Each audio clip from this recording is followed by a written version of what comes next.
I stood at my grandmother's funeral in our small Ohio town, watching my own family physically turn their backs on me during the reception. My older brother Justin smirked and whispered something that made our cousins laugh. My mother Patricia wouldn't even look at me. Then the lawyer announced an urgent will reading in 30 minutes. Everyone assumed Justin would inherit everything. I expected nothing. But when that lawyer finished reading, the room went silent. My grandmother Margaret had left me her entire estate, $2 million, the family home, her thriving antique business, everything. The conference room at Fletcher and Associates erupted like a bomb had gone off. My brother Justin shot out of his chair so fast it toppled backward and crashed against the wall. His face turned a deep purple that honestly scared me a little. Attorney Martin Fletcher cleared his throat and continued reading in his calm, professional voice. The estate included a fully paid-off Victorian house on Maple Street worth $600,000. The antique shop downtown, appraised at $450,000.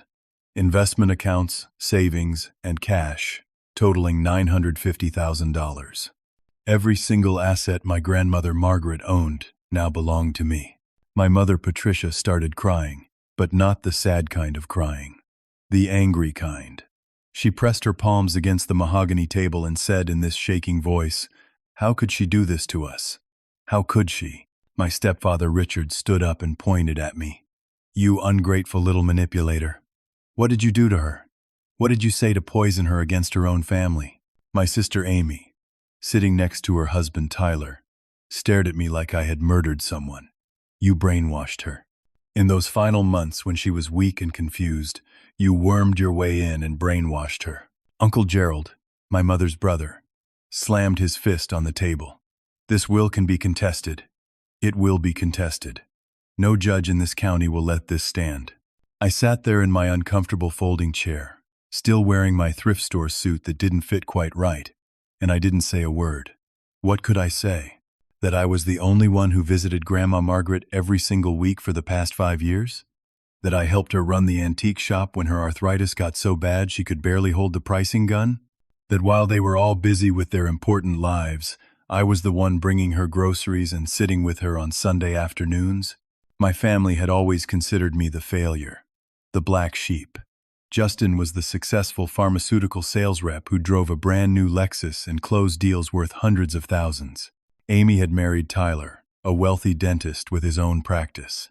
They lived in a 4,000-square-foot house in the nicest subdivision in town. And me? I worked in an antique shop. I pursued art restoration, which my family loved to mock as playing with old junk. At Thanksgiving dinners, they would ask when I was going to get a real job. At Christmas gatherings, they would make jokes about me still living in a tiny apartment at 32 years old. My mother once told her church friends, right in front of me, that she had 2 successful children and 1 disappointment. But Grandma Margaret understood. She saw that I had a passion for preserving history, for bringing beautiful old things back to life. She taught me everything she knew about antiques, about recognizing quality craftsmanship, about the stories every object carried with it. The lawyer's voice brought me back to the present. Mrs. Margaret Thompson updated her will 6 months ago. It was witnessed by 2 individuals with no family connection, notarized by a certified notary public, and filed properly with this office. The will is legally sound and binding. Justin finally found his voice. 6 months ago, she was 91 years old. She wasn't in her right mind. Martin Fletcher looked at him over his reading glasses. Mrs. Thompson underwent a mental capacity evaluation by Dr. Harold Green specifically for this purpose. I have his written assessment. She was found to be of completely sound mind, sharp memory, and clear decision-making ability. There are no grounds for contest based on mental incapacity. My Uncle Gerald leaned forward. "We'll see about that. My attorney will be in touch."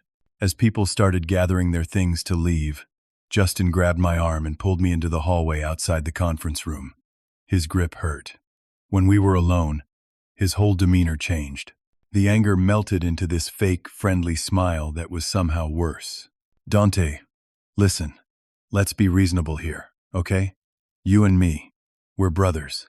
We shouldn't let money come between us." I pulled my arm free. "I didn't let money come between us, Justin. You did. Just now. Come on. Don't be like that. Look, I know you don't have experience managing this kind of money. Let me help you. I work with investments every day. I can help you handle the estate, make sure it's divided fairly among all of us kids. That's what Mom would have wanted. That's what's right. Grandma Margaret wanted me to have it. That's what the will says.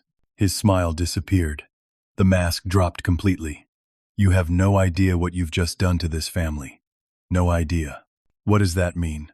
He stepped closer, and I could smell the whiskey on his breath, even though it was only 2 in the afternoon. I have $50,000 in debts that need to be paid by the end of this month. 50,000. I was counting on this inheritance. Now what am I supposed to do? That's not my problem, Justin. Oh, it's going to be your problem. I promise you that. You just made the biggest mistake of your life. He walked away, leaving me standing alone in that hallway with my heart pounding. I drove to Grandma Margaret's house, the Victorian on Maple Street, that was apparently mine now. I still had the key she had given me years ago. When I pulled up to the curb, something felt wrong immediately. The front door was hanging open. I ran up the porch steps and stopped cold. The door had been kicked in. The frame was splintered. Inside looked like a tornado had hit. Furniture overturned. Drawers pulled out and dumped. Grandma's china cabinet smashed. Her precious teacups in pieces all over the hardwood floor. I walked through the destruction in a daze. In her bedroom, the jewelry box had been emptied. Not that there was anything valuable in there, just costume jewelry and sentimental pieces, but it was gone. Photo albums were torn apart, and I noticed something that made my stomach turn. Every picture that included me had been torn out. Not missing. Torn out, leaving ragged edges in the albums. In the living room, someone had spray-painted a message across the floral wallpaper Grandma had hung 20 years ago. One word in dripping black letters. Thief. I called 911 with shaking hands. The police came and took a report. They walked through the house, took photographs, dusted for fingerprints. The officer, a tired-looking guy named Daniels, asked me if I knew who might have done this. I looked him straight in the eye and said, "My family." He wrote something in his notepad. "Can you be more specific? I just inherited this house. My brother and sister and uncle were very angry about it. This happened within 3 hours of the will reading." Officer Daniels sighed. "Sir, I understand family disputes can get heated, but this is serious criminal damage. Are you sure you want to make that accusation?" "I'm not accusing anyone specific. I'm just telling you the facts." They filed the report, took my statement, told me they would investigate, but I could see in Officer Daniels' eyes that he thought this was just family drama, not real police business. As I sat on Grandma Margaret's porch that evening, watching the sun go down, I realized something that made my blood run cold. My family had turned on me within hours of her death. This was just the beginning. 2 weeks later, a courier knocked on my apartment door at 7 in the morning. I signed for the certified letter with my eyes barely open, made myself coffee, and sat down to read it. Legal notice. My family was filing a lawsuit to contest the will. The words blurred together as I read. Undue influence, lack of mental capacity, coercion, and manipulation of a vulnerable elderly person. My mother Patricia had signed an affidavit claiming I had systematically isolated Grandma Margaret from her family. My sister Amy swore under oath that our grandmother had shown clear signs of dementia in her final year. Uncle Gerald's statement described me as financially unstable and desperate, suggesting I had preyed on an old woman's confusion. They had hired an attorney from Columbus, someone named Bernard Hastings, who apparently specialized in estate litigation. The paperwork was thick, professional, intimidating. They were pooling their resources to destroy my inheritance. I called Martin Fletcher immediately. We met at his office that afternoon. "I'm not going to lie to you, Donte," Martin said, spreading the lawsuit papers across his desk. "This is serious. They're pulling out every weapon they have. But Grandma was sharp as a tack until the end. You know that. You met with her. I do know that. And we have Dr. Green's evaluation proving her mental capacity. But here's the thing about estate litigation. It doesn't matter if we win. The process itself is the punishment." I didn't understand. "What do you mean? A case like this could drag on for 2, even 3 years. Discovery, depositions, motions, hearings. Legal fees will run into the hundreds of thousands of dollars. That's their strategy. Bleed you dry with costs until you agree to settle. So what do I do? Martin leaned back in his chair. Honestly, my professional advice is to settle now. Offer them 60% of the estate. Keep 40 for yourself. Sign a mutual release and walk away. You'll still have almost $800,000. That's life-changing money. I thought about Grandma Margaret's face the last time I saw her alive. She had gripped my hand with her thin, age-spotted fingers and said, "Don't let them bully you, sweetheart. You're stronger than all of them put together." "No," I said. "I'm fighting this." Martin nodded slowly. "Then we fight. But brace yourself. It's going to get ugly." Ugly was an understatement. 3 days later, an anonymous Facebook page appeared called Justice for Margaret Thompson. The page posted childhood photos of me with captions like "Troubled child became con artist" and "Pattern of manipulation started young." Someone had dug up my 4th grade school photo where I looked awkward and unhappy and wrote underneath it, "Even then, something wasn't right." The page shared stories from people claiming to be former classmates. "He was always weird," one post said. "Never fit in, always lurking around." Another, "I heard he had serious anger issues as a teenager." None of it was true. I had been a quiet kid, sure, shy and bookish. But troubled, manipulative, that was pure fiction. The page shared my home address, my work address at the antique shop, my phone number. Within 24 hours, I started getting calls. Strangers leaving voicemails calling me a thief, a scam artist. Worse things I don't want to repeat. Then the local newspaper picked it up. "Family torn apart by contested will." Read the headline. The article portrayed me as the villain, the outsider who had somehow tricked a sweet old lady into disinheriting her real family. They interviewed neighbors who barely knew Grandma Margaret but were happy to speculate. "She was such a kind woman," one said. "I can't imagine she would do this unless someone influenced her improperly." The antique shop started feeling the impact immediately. Customers who had been coming in for years suddenly stopped. Elderly clients who had known Grandma called to cancel their consignments. One woman I had worked with for 3 years told me over the phone, "I'm sorry, Donte, but I just can't do business with someone who would take advantage of a dying woman." "Mrs. Patterson, that's not what happened. My grandmother wanted me to have the shop." "That's what they all say, dear." She hung up. Someone started leaving dead flowers on the shop doorstep every morning, black roses tied with black ribbon. The 3rd morning, I found a note tucked between the stems. "Grave robber." Then my shop window got smashed. I came in one Tuesday morning to find glass everywhere and half my inventory damaged or stolen. I filed an insurance claim. The insurance investigator, a sharp-eyed woman named Brooks, walked through the shop asking pointed questions. "Any enemies, Mr. Thompson? My family is suing me over an inheritance." She wrote that down. "And where were you last night between midnight and 4 in the morning?" "At home. Asleep." "Anyone who can verify that?" That's when I realized what she was suggesting. "You think I did this for the insurance money?" "I'm just gathering information, sir. The claim is still pending." Meanwhile, I had to pay $3,000 out of pocket to replace the window and secure the shop. My savings account was draining fast. Business revenue dropped 70% in 3 weeks. I went from making enough to pay myself a modest salary to barely covering rent on the shop. I stopped taking a paycheck, started living on credit cards. Then Rachel broke up with me. We had been dating for 8 months. Nothing serious yet, but heading that direction. She was a teacher at the elementary school, sweet and steady and normal, exactly what I needed in my chaotic life. She asked to meet for coffee on a Friday afternoon. I knew from her voice on the phone it wasn't good. "I can't do this anymore," she said, not meeting my eyes. "The drama, the accusations, everything I'm seeing online. Rachel, none of that is true. You know me." I thought I did. "But my parents, they're really concerned. They saw the newspaper article. They've been reading that Facebook page. They told me I need to be careful who I associate with." "Your parents don't even know me. They know enough."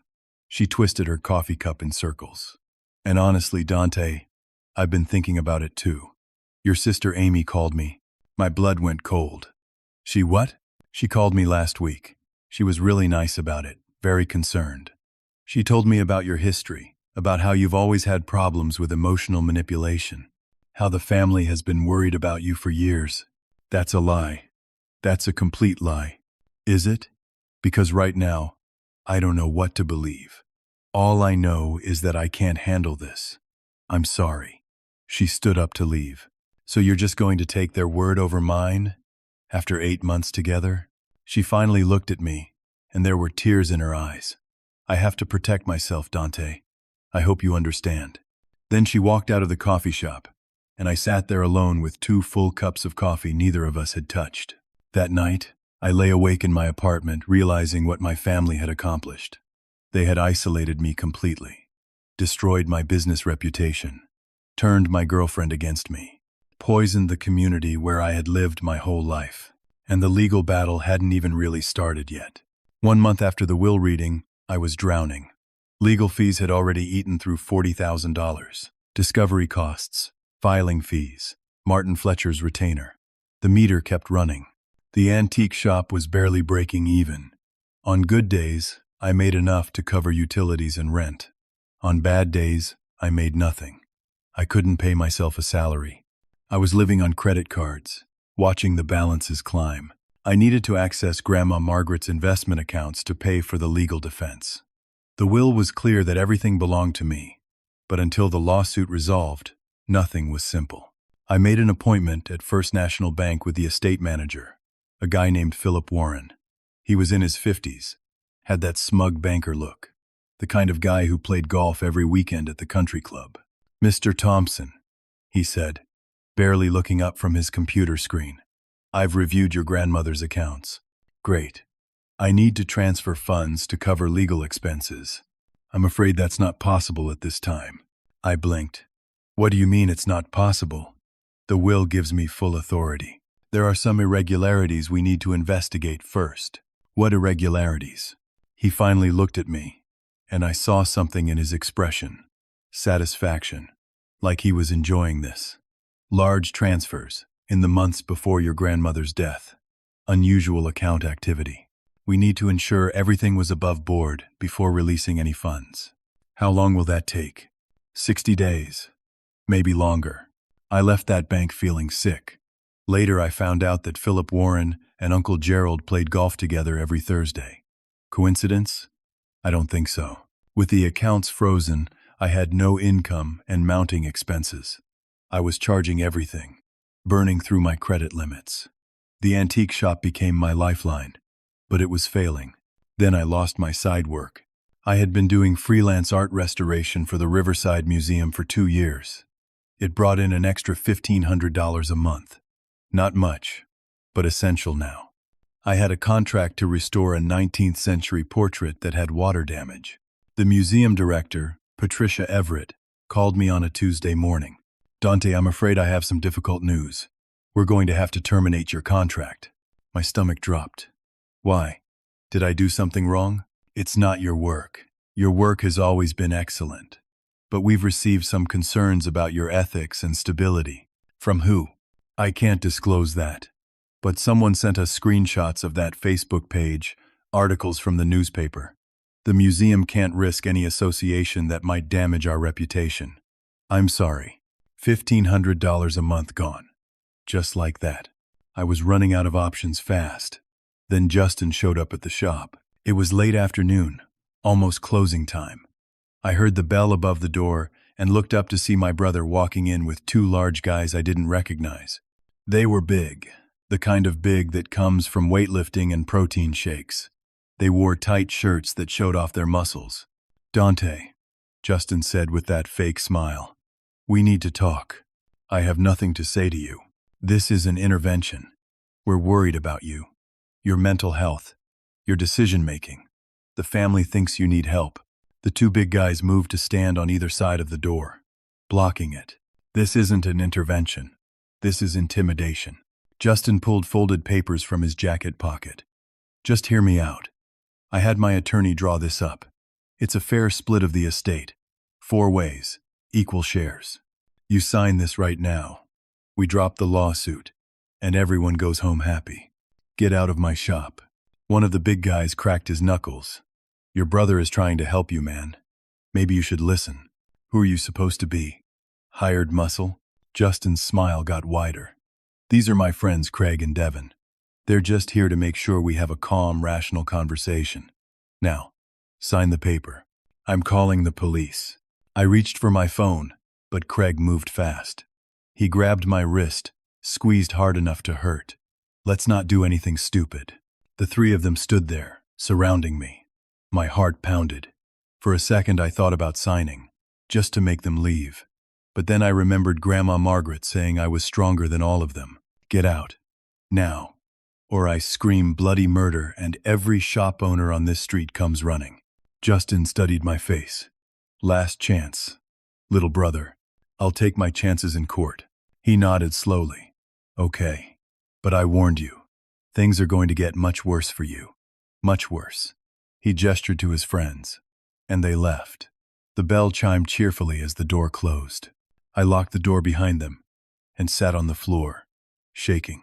2 days later, I got arrested. The police showed up at the shop with a warrant. 2 uniformed officers and a detective named Morrison. They read me my rights while customers watched. Elder abuse and financial exploitation. Someone had filed a complaint with Adult Protective Services claiming abuse happened before Grandma Margaret died. They had a witness.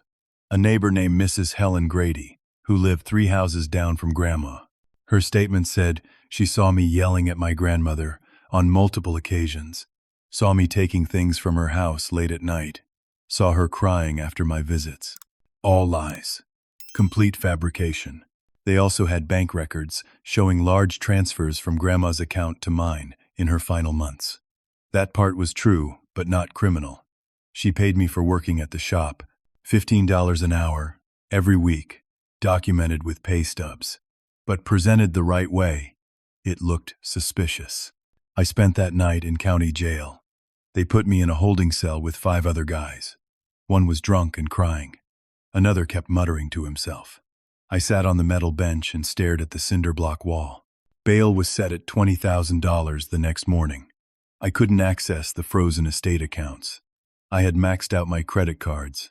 I ended up selling Grandma Margaret's car, a nice Honda Accord she barely drove, to a used car dealer for $11,000. I lost thousands on the value, but I needed out of that cell. Martin Fletcher met me outside the courthouse. This is serious, Donte. If convicted, you're looking at 5 to 10 years in prison. But I didn't do anything wrong. I know. But they've built a case. We need to prove the neighbor is lying. Show the bank transfers were legitimate employment. It's going to take time, and a lot of work. How much time? Trial is set for 3 months from now. Unless they offer a plea deal. I felt like I was drowning in quicksand. Every time I struggled, I sank deeper. When I finally got back to the house on Maple Street, there was an eviction notice taped to the door. My mother Patricia had filed an emergency petition claiming the house had been verbally promised to her. She swore in legal documents that she was essentially homeless, that she needed the house to live in. Never mind that she owned a perfectly nice house with my stepfather Richard. The judge had granted a temporary order. I had 72 hours to vacate the property pending a hearing. I stood there on the porch, eviction notice in hand, and realized I was about to lose everything simultaneously. My home, my business location, my inheritance, my freedom. That night I slept in the back room of the antique shop on a cot I bought from Walmart. I showered at Planet Fitness. I ate ramen noodles heated in a coffee maker. Everything was falling apart, and my family was just getting started. 6 weeks after the will reading, I had lost 20 pounds. My clothes hung loose. I had dark circles under my eyes that wouldn't go away no matter how much I slept. Not that I slept much. Every noise startled me awake, convinced someone was breaking in again. The criminal charges were still pending. Trial scheduled for 4 weeks out. Legal fees had climbed to $80,000, and I was seriously considering getting a public defender because I couldn't afford Martin Fletcher anymore. I lived in the back room of the shop. It was barely 100 square feet, with a tiny bathroom and a hot plate. I kept my clothes in boxes, showered at the gym down the street. Made instant oatmeal for breakfast and ate peanut butter sandwiches for dinner. The shop stayed open, but I only got maybe 2 or 3 customers a week. The Facebook page kept posting updates, keeping the story alive. The community had decided I was guilty. Then Martin Fletcher called with news that changed everything. "Donte, you need to come to my office. Right now." "What is it?" "Just come. Trust me." I drove over in my dying Toyota, the one with the check engine light that had been on for 3 months because I couldn't afford to fix it. Martin's secretary showed me right into his office, which was unusual. He normally made me wait. Martin had papers spread across his entire desk. His eyes were bright, excited. "The family made a mistake," he said. "During discovery, we requested all communications between family members related to the estate. Text messages, emails, everything. They had to turn them over. And Donte, they handed us a roadmap to their entire conspiracy." He showed me printed text messages. I read them with my hands shaking. "Justin to Patricia, the night of the funeral. Emergency family meeting tomorrow. We need a strategy to break him. Gerald to Justin, 2 days later. I talked to Phil Warren at First National. He'll freeze the accounts for as long as we need. Amy to Patricia. I called his girlfriend. Planted some seeds. Give it a few days. Patricia to Justin. I found someone who will testify about abuse. Mrs. Grady from down the street. She owes me a favor. Tyler, Amy's husband, to Justin. My buddy in the prosecutor's office will make sure the charges stick. I gave him the narrative we discussed. On and on. Dozens of messages. A complete conspiracy laid out in black and white. "This is witness tampering, obstruction of justice, conspiracy to commit fraud," Martin said. "This blows their entire case apart. So what do? We file motions to dismiss the criminal charges based on prosecutorial misconduct. We show the judge this evidence of collusion. And Donte, this makes your case for the will defense rock solid. No judge is going to side with them after seeing this." For the first time in weeks, I felt something like hope. But that same afternoon, my body gave up. I was arranging some items in the shop when my heart started racing. Not normal racing. Pounding so hard I could see my shirt moving. 200 beats per minute. The room spun. I couldn't catch my breath. I managed to call 911 before I collapsed. The ambulance took me to Riverside Hospital. The ER doctor, a young woman named Dr. Patel, ran an EKG and blood work. When she came back to my exam room, she looked concerned. "Mr. Thompson, you're experiencing severe stress-induced arrhythmia. Your blood pressure is stroke level, 180 over 120. I've been under a lot of stress. I can see that. You've also lost a dangerous amount of weight. When's the last time you ate a real meal?" I couldn't remember. "I don't know. A few days?" She prescribed medication for my blood pressure and heart rate, wrote a prescription and handed it to me. "Get this filled immediately. Take it twice a day. And please, you need to eat regularly, reduce stress, and follow up with a cardiologist within a week." At the pharmacy, I handed over my prescription. The pharmacist rang it up. "That'll be $237. "What? Don't you take my insurance?" "I do, sir. That's your copay." I didn't have $237. I stood there at the counter, holding the prescription slip, and felt something break inside me. The pharmacist, a middle-aged man whose name tag said Gary, looked at me closely. "Hey, I know you. You're that guy from the newspaper." "Yeah." His expression changed, went cold. "The one who scammed his grandmother." "That's not what happened." "Right." He practically threw the prescription back at me. "Come back when you have the money." I walked out to my car and sat in the parking lot. My heart was still racing. My head pounded. I had prescriptions I couldn't afford for conditions that might kill me. I put my head on the steering wheel and broke down. I cried in that parking lot for 20 minutes.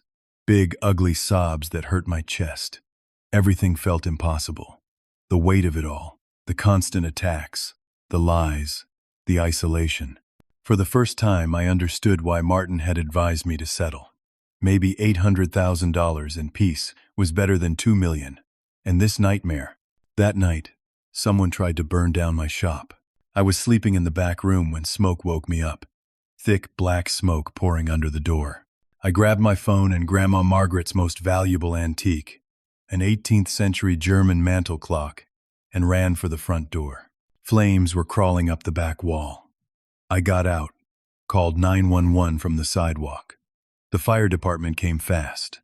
They saved the building, but the damage was extensive. Smoke and water destroyed thousands of dollars of inventory. The fire marshal investigated the next day. He showed me where someone had poured accelerant along the back door. Definitely arson. Any idea who might have done this? He asked. My family. He gave me the same skeptical look every authority figure had given me. That's a serious accusation. They're trying to destroy me. They've already ransacked my grandmother's house, filed false criminal charges, and isolated me from everyone I know. Why wouldn't they commit arson? Do you have any proof? Just check the text messages my attorney submitted to the court. It's all there. He wrote some notes. We'll investigate. Meanwhile, this building isn't safe. I'm going to have to red tag it until repairs are made. I live here. Not anymore, you don't. Find somewhere else to stay. The insurance company sent an investigator. The same woman, Brooks, who had handled the broken window claim. She walked through the burned shop, taking pictures, asking questions. This is your second major insurance claim in 6 weeks, Mr. Thompson. I'm aware. You see how this looks, right? Business is failing. You need money. Building burns down. I didn't burn down my own shop. Where were you when the fire started? Asleep. In the back room. Convenient that you escaped with no injuries. And managed to save that expensive clock. Are you seriously suggesting I set a fire in a building while I was sleeping inside it? She didn't answer directly. The investigation is ongoing. Don't expect payment anytime soon. With the shop closed, I had zero income. The building couldn't be occupied until repairs were made. Repairs I couldn't afford without insurance money. I spent the next 3 nights sleeping in my car in a Walmart parking lot. I had officially hit rock bottom. On the 4th night, sitting in my car eating a gas station sandwich, I got a call from Martin Fletcher. The family made a final settlement offer. $150,000. You sign away all rights to everything else, and the lawsuit ends. $150,000 out of $2 million. Less than 8% of what Grandma Margaret left me. Martin, what do you think I should do? He was quiet for a long moment. Honestly, Donte, take it. You've lost your health, your business, your home, your girlfriend, your reputation. Take the money and start over somewhere new. Somewhere they can't hurt you anymore. If I take that offer, they win. They get everything Grandma wanted me to have. If you keep fighting, you might end up with nothing. Or in prison. Or dead. Donte, I'm worried about you. I've been a lawyer for 30 years, and I've never seen a family go this hard at one of their own. They're not going to stop. I sat in my car, surrounded by everything I owned, which fit in 2 duffel bags and 3 cardboard boxes. My life had been reduced to what I could fit in a Toyota with a bad transmission. Maybe Martin was right. Maybe it was time to give up. Let me think about it, I said. You have 24 hours. That's their deadline. I hung up and stared out the windshield at the Walmart parking lot. A family walked by, parents and 2 kids, carrying shopping bags and laughing about something. Normal people living normal lives. I thought about Grandma Margaret, about the last conversation we had before she died. She had been so weak, could barely sit up in bed, but her mind was sharp. They're going to come after you, she had said. When I'm gone and they find out what I did with the will, they're going to try to destroy you. Why are you doing this, Grandma? Why not just split it evenly and avoid the fight? Because you're the only one who deserves it, sweetheart. You're the only one who loved me, for me, not for what I could give you. And because you're strong enough to fight them. Stronger than you know. I don't feel very strong. She had gripped my hand with surprising force. You are. And when it gets dark, when it feels impossible, remember that I saw something in you they don't have. Integrity, honor, courage. Don't let them take that from you. Don't let them win. Sitting in that Walmart parking lot, I made my decision. I wasn't taking the settlement. The next morning, I drove back to the burned shop. I had to figure out where to go from here, what to do next. The building was locked, red tag by the fire marshal. But I had keys. I went inside, breathing through my mouth because the smoke smell was still strong. The damage looked worse in daylight. Blackened walls, melted inventory, water stains everywhere. I walked through, assessing what could be saved. In Grandma Margaret's office in the back, I noticed something I had missed before. Her antique fireproof safe, built in the 1930s, was still intact. The fire hadn't touched it. I had forgotten she even had it. I tried the combination she had told me years ago. Her birthday. The dial clicked, and the heavy door swung open. Inside was a letter addressed to me in her handwriting. My hands shook as I picked it up and started reading. My dearest Donte, if you're reading this, then they've come after you just like I knew they would. I'm so sorry for the pain you're going through. But you need to know the truth about this family. Everything you need to fight back is in Safe Deposit Box 327 at First National Bank. The box is in your name only. I added you as the sole owner 2 years ago. Trust Martin Fletcher, he's a good man. I loved you most because you were the only one who loved me for myself, not for what I could give you. Now fight back, sweetheart. You're stronger than all of them combined. Make them pay for what they've done. All my love, Grandma Margaret. Taped to the bottom of the letter was a small brass key. I stood there in that burned shop, holding the letter and key, and felt something shift inside me. Grandma Margaret had known this would happen. She had planned for it. She had left me weapons to fight back with. I wasn't giving up. I was going to war. I called Martin Fletcher from my car. We need to go to First National Bank. Right now. What's going on? Grandma left me something. In a safe deposit box. I think it's important.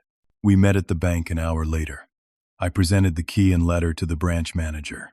She verified my name on the safe deposit box registration and led us to the vault. Box 327 was larger than I expected. She used 2 keys, mine and the bank's, to open it. Then she left us alone in the small viewing room.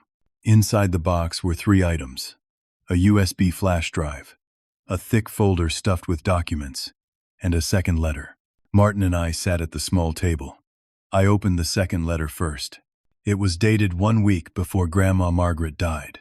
My darling boy, I know you must be going through hell right now. I knew they would turn on you like wolves. They always were wolves, every one of them. But I was naive enough to hope they might surprise me. They didn't.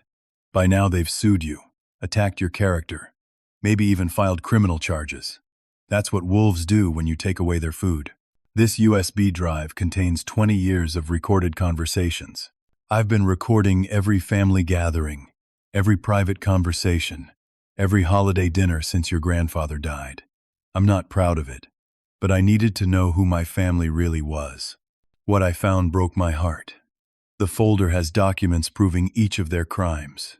Yes, crimes. Real, prosecutable crimes. They're all frauds and liars. And now you have proof. The bank box key and this evidence are your weapons. Use them. The third letter explains my strategy. I set a trap with that will, Donte. A test to see if any of them had an ounce of decency. They failed. Now make them pay. All my love, Grandma. I looked at Martin. His eyes were wide. I plugged the USB drive into Martin's laptop. The drive contained hundreds of audio files, meticulously organized by date and person. File names like Justin Confession, 2022, and Patricia Forgery, 2019. We started listening. The first file was labeled Justin Embezzlement Confession.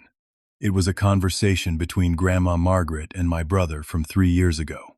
Justin was crying, panicking, explaining how he had stolen $60,000 from his employer through fake expense reports. He was about to be caught. He begged Grandma to give him money to pay it back before the audit. Please, Grandma, I'll go to prison. I have a wife, a mortgage. Please. Grandma's voice. Justin, this is the 3rd time you've come to me for money to fix your mistakes. What happened to the $40,000 I gave you 2 years ago? I lost it. Gambling. I know, I'm sorry. But this is different. This is prison, Grandma. Real prison. She gave him the money. She paid restitution on his behalf. On the recording, you could hear Justin promising to pay her back, promising to get help, promising to change. The file included scanned documents, showing she paid $63,000 directly to his employer. He never paid her back, and he never told anyone she saved him from prison. The next file destroyed my sister Amy. It was a recording of Amy and her husband Tyler arguing. Tyler was screaming at her about money, about her spending, about her family being leeches. Then Tyler admitted he was having an affair with his dental hygienist. Amy was crying, asking why.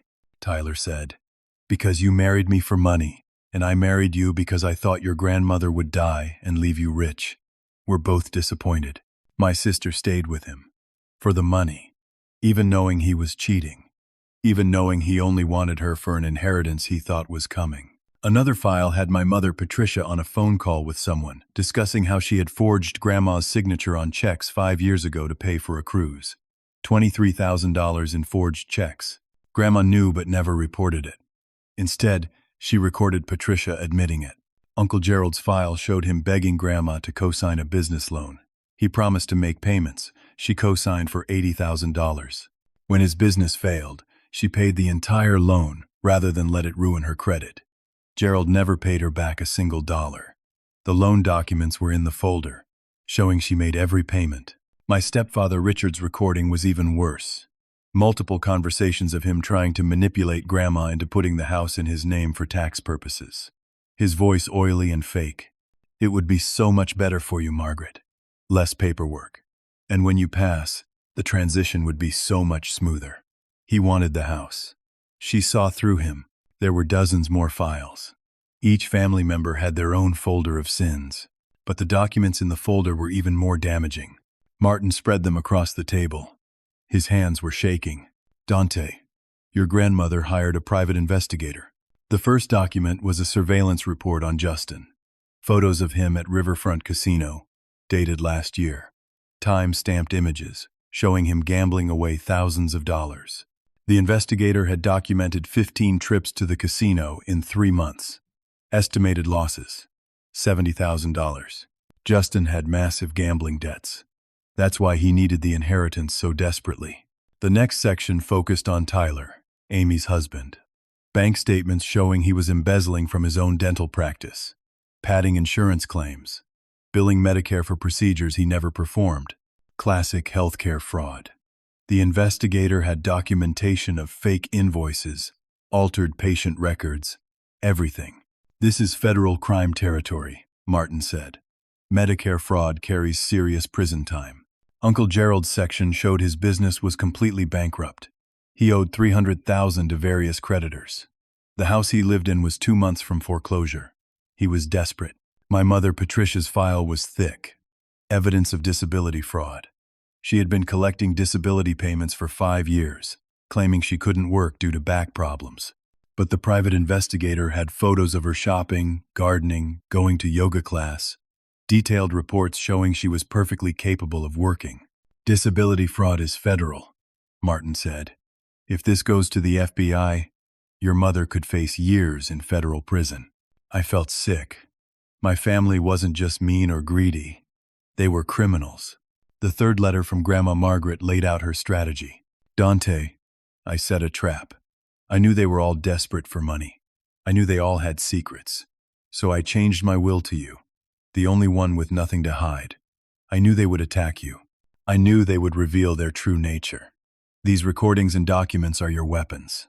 Take them to the FBI. Richard's disability fraud is federal.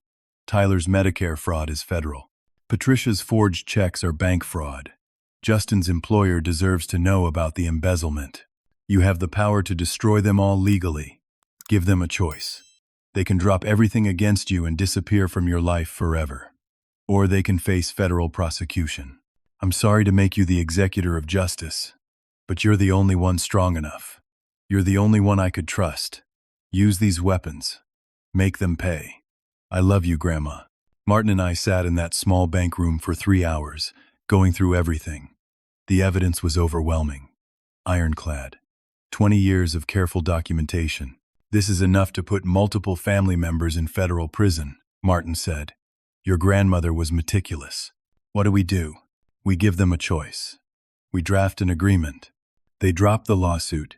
dismiss all criminal charges against you, pay your legal fees, sign a confession that they fabricated evidence, and agree to never contact you again. If they refuse, we take this to the FBI field office in Columbus tomorrow. They'll fight.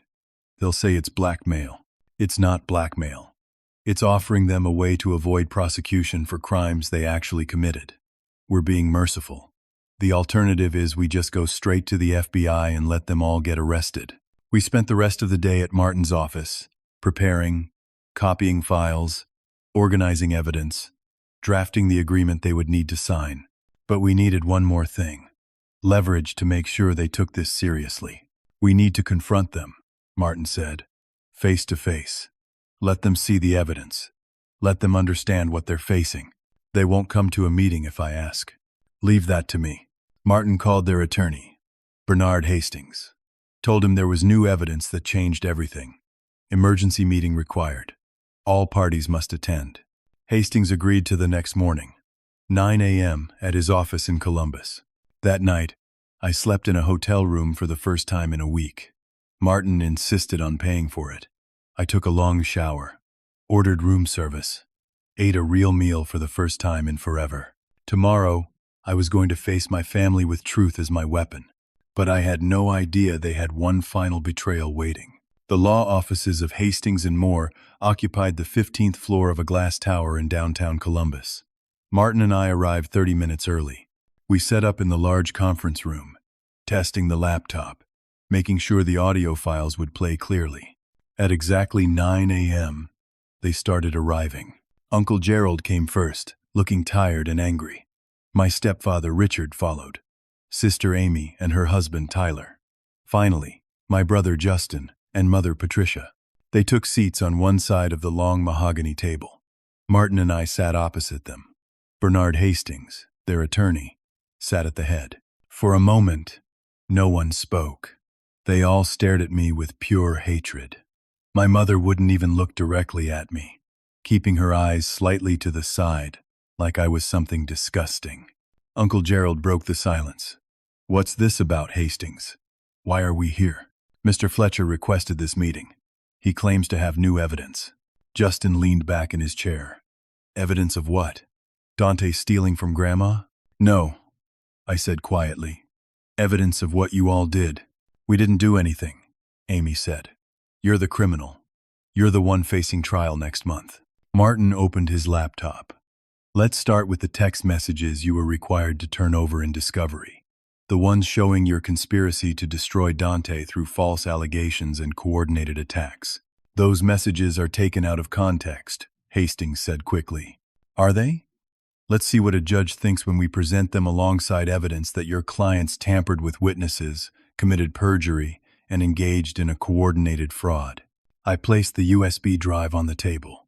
This contains 20 years of recorded conversations. Our grandmother recorded everything. Every family gathering, every private conversation, every confession. Justin's face went pale.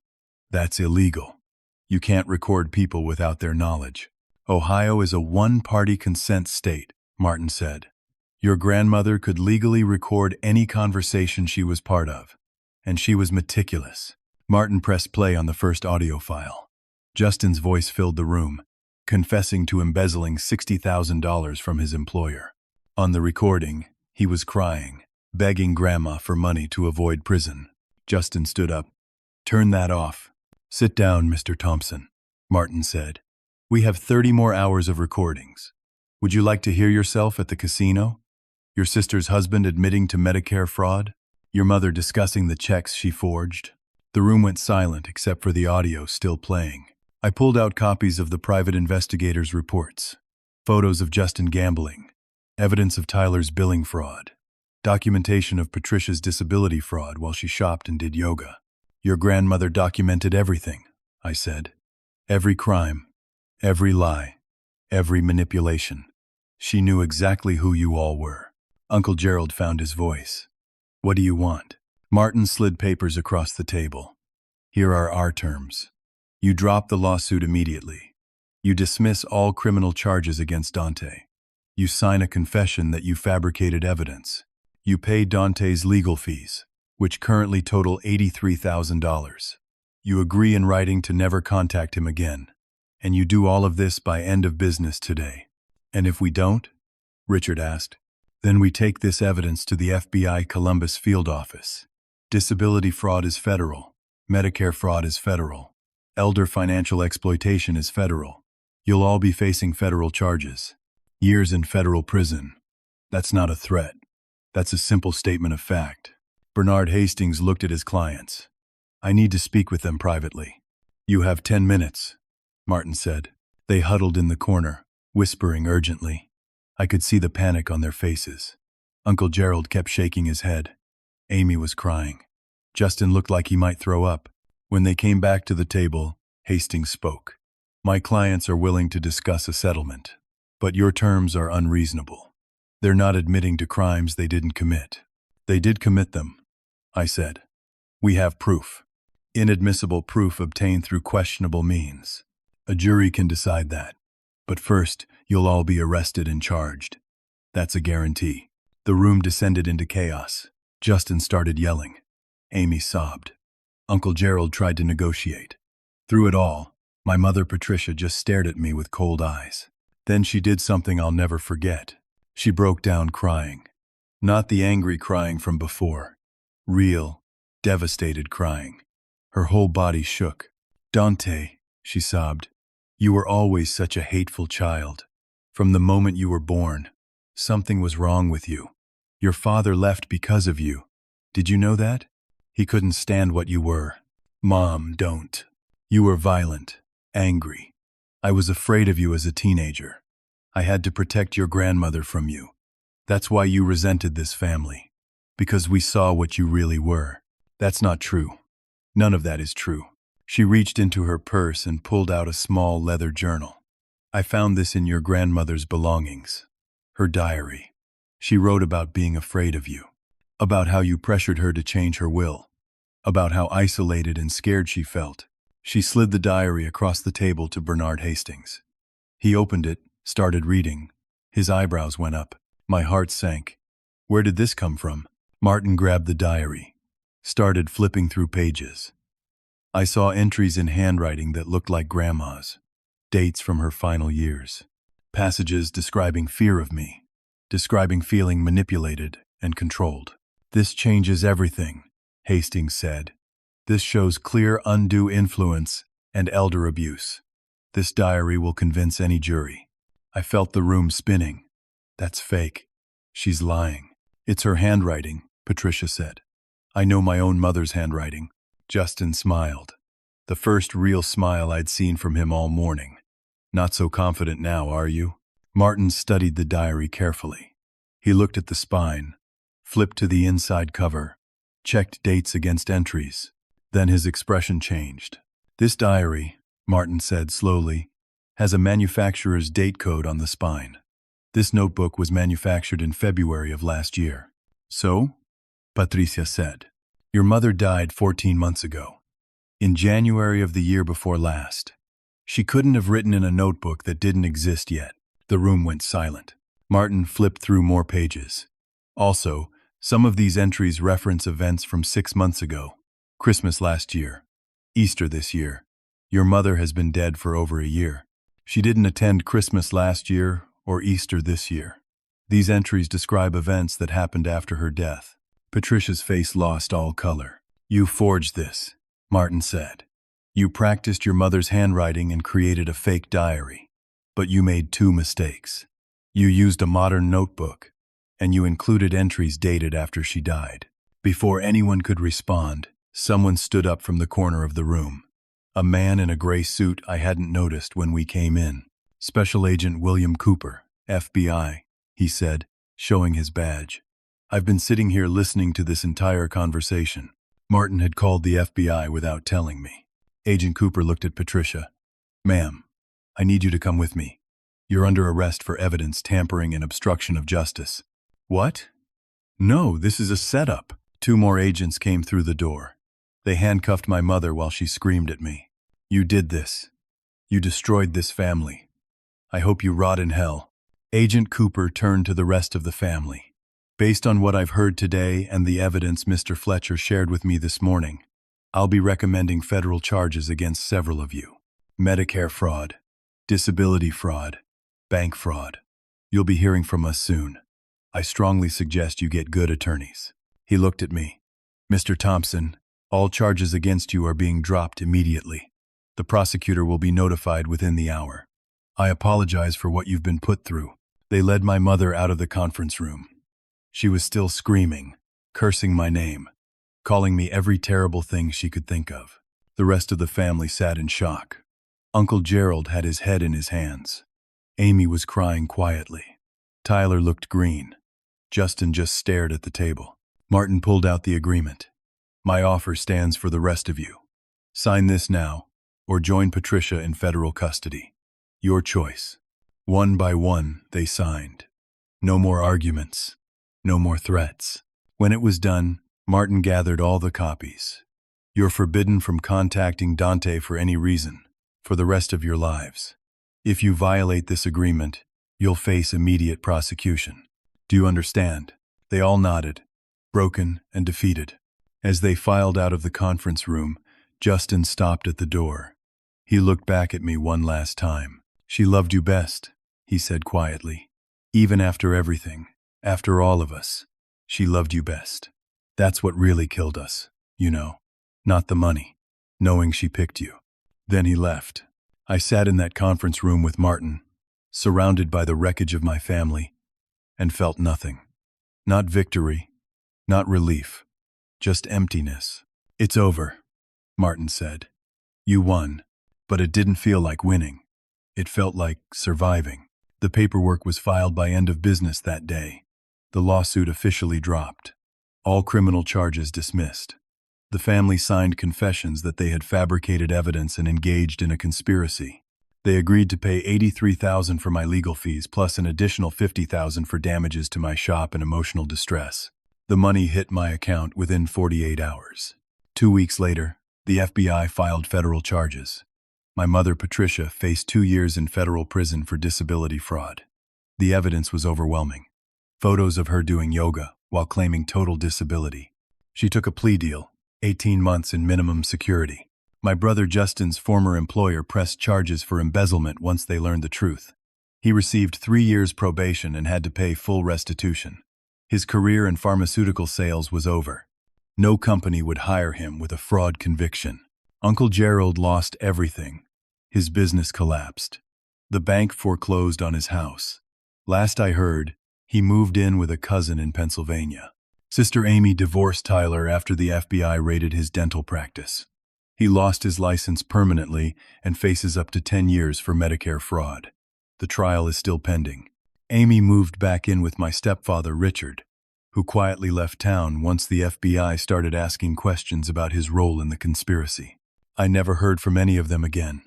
The agreement held, with the legal nightmare over and insurance finally paying out. I renovated the antique shop. I kept everything Grandma Margaret loved about it but added modern updates. Better lighting, new floors, a small cafe area where customers could sit and browse auction catalogs. The grand reopening happened on a Saturday in October, exactly 6 months after Grandma died. The whole community showed up. People who had believed the lies came to apologize. Mrs. Patterson, who had canceled her consignment, brought me flowers and asked if she could work with me again. I said yes. The newspaper ran a news story. Local shop owner vindicated after family conspiracy exposed. It helped clear my name. Rachel, my ex-girlfriend, sent me a text asking if we could talk. I thought about it for a long time, then replied, "You abandoned me when I needed someone most. I hope you find someone who's easier to love, but it won't be me." She never responded. The shop thrived. Word spread about the quality of my restoration work. I expanded services, hired 2 employees, trained them in the techniques Grandma Margaret taught me. We specialized in restoring family heirlooms, pieces that carried generations of memories. Within a year, annual revenue reached $300,000. I bought out the lease and owned the building outright. Put Grandma's name on the sign, Margaret's Antiques and Restoration. I met Sarah at an estate sale 9 months after everything ended. She was a curator at the Riverside Museum, the same museum that had fired me. She remembered Grandma Margaret, had bought pieces from her over the years. "I heard what happened to you," she said while examining a Victorian chair. "I'm sorry, that was wrong. You heard the truth or the lies. Both. But I knew your grandmother. She was sharp and kind, and nobody's fool. If she left everything to you, she had good reason." We got coffee, then dinner, then more dinners. Sarah was patient with my trust issues, with the walls I had built. She understood that I needed time to believe someone could care about me without an agenda. A year after we met, she moved into the house on Maple Street, the Victorian that started this whole mess. We painted the living room to cover where someone had spray-painted thief. We replaced the furniture that had been destroyed. We made it ours. I established the Margaret Thompson Foundation in my grandmother's name. It provides scholarships for students studying art restoration and historic preservation. It funds therapy services for victims of elder abuse. The first scholarship went to a 19-year-old girl from my hometown who wanted to learn furniture restoration but couldn't afford school. I teach free workshops twice a month. How to identify real antiques from reproductions. How to care for family heirlooms. How to preserve history for future generations. Elderly people come to learn how to document and protect their precious belongings. Sister Amy wrote me a letter from rehab. She was divorced, broke, starting over. The letter took responsibility for her actions. She didn't ask for forgiveness or money or help, just acknowledged that she had destroyed her own life through greed and poor choices. I wrote back, a short letter. "I hope you find peace and build something real. But I've moved forward. I can't be part of your recovery. I wish you well." I never heard from her again, but I like to think she's doing okay somewhere. 2 years after Grandma Margaret died, I stood in the renovated shop on a quiet Tuesday afternoon. The autumn sunlight came through the front windows, making the old wood glow. Grandma's favorite German mantel clock, the one I saved from the fire, ticked steadily on the wall. A customer came in with her elderly father. They had an antique dining table that had belonged to his grandmother. Water damage on one corner, finish worn down. They wanted to restore it. I knelt down to examine the damage, running my fingers over the old wood the same way Grandma Margaret had taught me. I explained what could be done, how we could bring it back to its original beauty while preserving its character. The daughter's eyes filled with tears. "My dad talks about this table all the time. His grandmother served Sunday dinner on it every week. It's one of his only connections to her." I understood exactly what she meant. Objects carry memory. They connect us to people we've lost. Preserving them is about more than wood and finish. It's about honoring love. "We'll take care of it," I promised. "I'll restore it like it was my own grandmother's." Because in a way, everything I touched now carried Grandma Margaret's spirit. Every piece I restored was a way of keeping her alive, keeping her values alive. Integrity, craftsmanship, love for history and beauty. They tried to destroy me for having what they felt entitled to. My family couldn't understand that someone might deserve something they didn't. They believed inheritance was about blood relations and birth order. But Grandma Margaret knew better. Inheritance isn't just money or property. It's values. It's integrity. It's honor. My grandmother left me her character, not just her estate. She left me her strength and her wisdom. She left me the example of how to stand firm against corruption and greed. Being ignored by toxic people isn't abandonment. It's freedom. For years I thought something was wrong with me because my family pushed me away. But Grandma Margaret saw the truth. They pushed me away because I wouldn't compromise my integrity. I wouldn't join their games. The black sheep doesn't follow the herd off the cliff. Real family doesn't turn on you when times get hard. They chose greed over love. They chose money over humanity. I chose to honor the woman who saw my worth when no one else did. In the end, they lost everything fighting for money they never deserved. Uncle Gerald lost his business and his home. Justin lost his career and his reputation. Amy lost her marriage and her stability. My mother lost her freedom. They destroyed themselves, pursuing something they had no right to. I gained everything by refusing to compromise who I am.